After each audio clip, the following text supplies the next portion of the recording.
Special घांट खाइले मुख्यमंत्री भुवनेश्वर पोखरीपुर स्थित बीजेपी कार्यकर्ता विश्वनाथ सेठी घरे मध्याह्न भोजन करिसेंती मुख्यमंत्री मोहन माझी।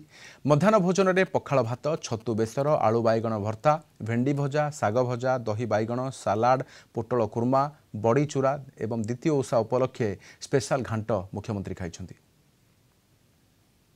आज हूँ आमर एकात्म मानव दर्शनर द्रष्टा आमर पंडित दीनदयाल उपाध्याय 109तम जन्म जयंती से अवसर में भारतीय जनता पार्टीर नूतन सदस्यता अभियान संग्रह कार्यक्रम चली। बहु सदस्य आज उपस्थित रही समस्ते आज भारतीय जनता पार्टी योगदान कले। आप डिजिटल नंबर माध्यम मोबाइल रे कॉल करी सदस्यता अभियान रे सदस्यता हिसाब से ग्रहण करी आज सदस्यता हेले।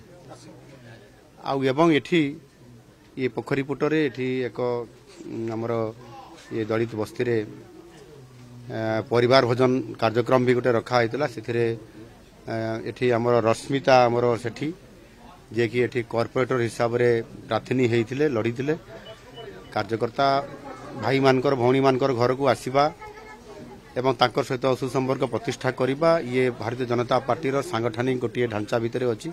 एणु तांकर आत्मबल बढ़ेवा सहित तांको घरे परिवार भोजन करवा ये गोटे आमर परंपरा अच्छी। एवं मुझे भल पाए प्रति अंचल को जाए जुआड़े जीवी जोटी हेले भी यदि टिकिए मते दही पखाड़ मिलଯିव कि भजा टिके मिलଯିव ताहले मोर से स्वर्ग सुख से खाद्य रे बीजेपी कॉर्पोरेटर पार्टी ये लड़ुली पूरा आमर ओडिया जमीती आम नीति निवास करूँ आम सेमती करूँ।